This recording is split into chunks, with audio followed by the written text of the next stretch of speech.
Agad-agad, ang ilan nagpapa-glutadrip. Bagamat hindi ito rekomendado ng ilang mga doktor. Baka kasi matulad sa iba pang cosmetic procedure, gone wrong. Sa kagustuhang pumuti ng magkakaibigang ito mula Rizal, ganito ang nangyari sa kanilang mga balat. Namula, nangate, nagdugo, at nagkapantal-pantal pa. Papanik na ako, may mali ba sa sarili ko? Doon na po talaga maraming lumabas sa likod ko. Ang ginawa lang naman nila, nagpa-glutadrip. Dapat siyang makulong. Maghahalo na nga ba ang balat sa tinalupan? Para sa mga gustong pumuti o maging maliwanag ang kanilang mga balat, naging trend ang pagpapag-glutadrip kumpara kasi sa pag-inom ng glutathione capsule o tablet na originally bitamina para sa atay na ang side effect nakakaputi ng balat. Mas mabilis di umano ang epekto sa pagpapaputi ng glutadrip. Para kasi itong dextrose na itinuturok diretso sa ugat. Si Abby, inalok na maging brand ambassador sa itinayong spa ng kaibigan niyang si Angel. Hindi nito tunay na pangalan. Sobrang flattered ako na sa dami po ng kakilala niyang mas magaganda sa amin. Bakit kami yung napili niya? Ang kapalit daw ng pagbebenta, pagpopromote at pagpopost sa social media ni Abby ng mga produkto at serbisyo ng spa, free glutadrip na pumapatak ng 1 to 4,000 pesos kada session. Agad nagpag-glutadrip si Abby itong June 25. Pero habang isinasagawa raw ang procedure, Namamanhid po yung aking kamay. ilang sandali pa, si Abby biglang nahilo. Inaantok ka, no? Pero ang totoo po is nahihilo talaga ako. Laking gulat na lang daw ni Abby nang kinabukasan, ito ang bumungad sa kanya. Ang kanyang hita, nagkaroon ng mga pulang marka o spots. Siyempre po, in denial po ako that time. So bumili po ako ng cream para sa mga katikati. Wala pong nangyayari. Hanggang ang mga pulang marka kumalat pa sa buo niyang katawan. Sa bandang area ko po dito sa may likod, sobrang dami pa rin po niya. As in, wala pong mapagdagyan. Papanik na ako, may mali ba sa sarili ko. Pero nag-alangan daw muna si Abby na magreklamo. Ayokong makasira ng business po. Hanggang dumating ang schedule ng ikalawa niyang glutadrip session. Pagdating sa spa, nakasabay niya ang mga kaibigan din niyang sina Laika, Eliz at Marimar.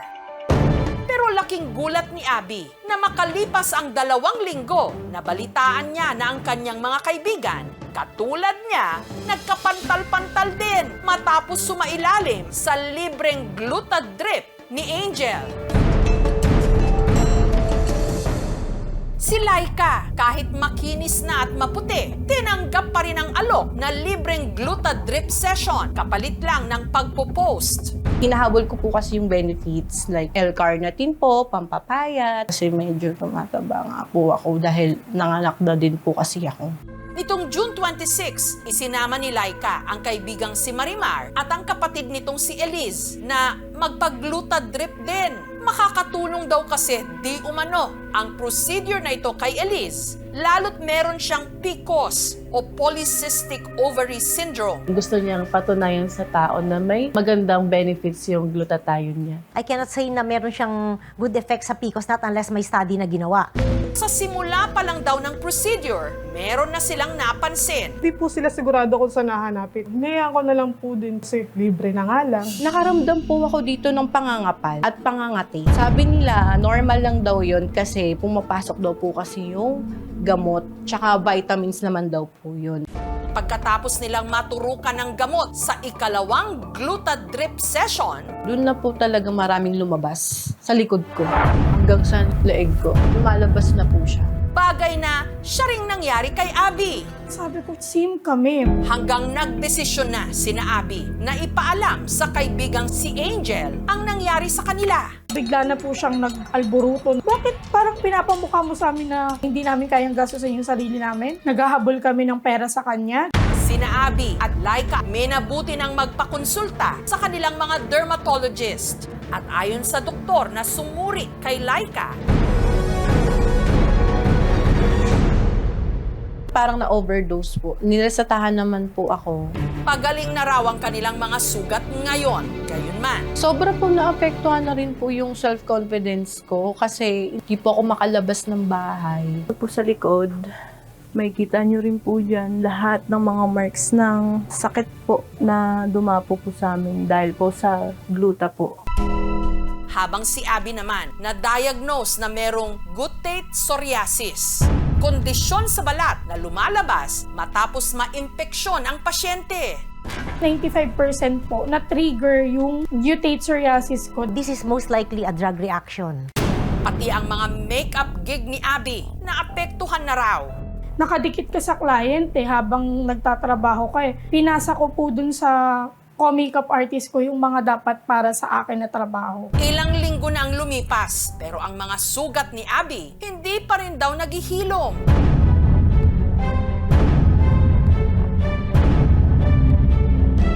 Ang dati niyang makinis na mukha, tinigyawat na rin daw. Ang sinapit ni Abby sa spa ng kaibigan, ipinost niya sa Facebook. Pero sa halip na makipag-areglo, di umano si Angel kung ano-ano pa raw ang ipinaratang sa kanila. May herpes ka, may STD ka. Sino ka para sabihin yun sa amin? Sa pag-iimbestiga ng aming team, napag-alaman namin na ang gamot na itinurok sa mga biktima na talamak ang bentahan online, hindi pala aprobado ng FDA o ng Food and Drug Administration. Ang tanging aprobado lang po namin glutathione ay yung intravenous na adjunct treatment for cisplatin chemotherapy. Other than that po, wala po kaming approved. And if it is being advertised as a skin lightening, wala pa po kaming ina-aprobahan na ganun. Glutathione is really, really beneficial to the body. In fact, we produce glutathione naturally. Yun nga lang kapag tayo tumatanda, bumabagsak yung glutathione levels natin. Yun nga lang, this is being abused as a skin whitener. Because in very high doses, the side effect of glutathione is whitening. But it can also improve the quality of the skin. Bago ka mag-undergo ng IV glutathione, it's very important to have a skin testing because we also see patients who are allergic to the glutathione. Dapat ini-inject ito ng very, very slow. Ang administrative penalty po na katapat ng unregistered product ay nagkakalaga mula 10,000 pesos hanggang 500,000 pesos po. Pero ang pamunuan ng kumpanya, tahasang itinanggi ang mga paratang sa kanilang produkto. Sinadya rin ng aming team ang spa ni Angel para makuha ang kanyang panig. Pero ayon sa humarap sa aming staff, wala raw ngayon si Angel sa Pilipinas. Nakausap siya ng aming team sa telepono pero hindi pa raw siya handang magbigay ng pahayag. Samantala, sina Abby at Laika formal nang nagsampa ng reklamo laban sa kanilang kaibigan. Ang penalty nito involves imprisonment, minimum of 1 month and 1 day until 12 years of imprisonment. Pwede naman mag-impose ang korte ng fine kung nag-sustain ng medical expenses and other forms of damages ang isang biktima. Under Republic Act of 2382, only medical professionals who are licensed to practice medicines are allowed to do so. Sa glutathione po, make sure lang po talaga na registered physician po ang gagawa sa inyo. Kung gusto niyo po talagang magpagluta, dapat po talaga sa license. Nagsisisi ako na naniwala ako sa kanya. Baliktaran po pala yung mangyayari. Dapat siyang makulong kasi kung hindi siya makukulong at magawa niya yun sa iba, kawawa naman yung iba. Matatandaang nito lang Pebrero, muling naglabas ang DOH o ang Department of Health ng paalala na hindi nito sinusuportahan ang paggamit ng glutathione para pampaputi ng balat. Ayon naman sa FDA, in black and white ang mga injectable glutathione para pampaputi may panganib na magdala ng toxic effect o lason sa kidney, liver at sa ating nervous system. Sa mga ayaw pa ring paawat sa kabila ng babala ng mga otoridad, mabuting kumonsulta sa inyong mga doktor bago uminom o magpaturok ng kung ano-anong pinapaniwalaang pampaputi. Maliwanag?